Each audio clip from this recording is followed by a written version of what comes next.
የክረምት ዛፎች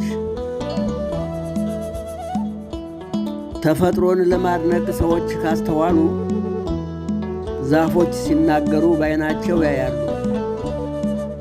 ዛፎቹ ከቆሙ ልብሳቸውን ጥለው የተለበለቡ የደረቁ መስለው የአዕዋፍ ዜማ ዝማሬ ርቋቸው በአረንጓዴ ምትክ በረዶ ጎዝጉዘው እንደዚህ ከታዩ እጅጉን ታርዘው ክረምት መሆኑን እየነገሩን ነው።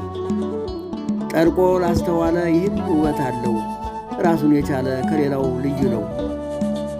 ከእይታ አቅም እንጂ ውበት አለው ሁሉም፣ እግዚአብሔር አበላሽቶ የፈጠረው የለም።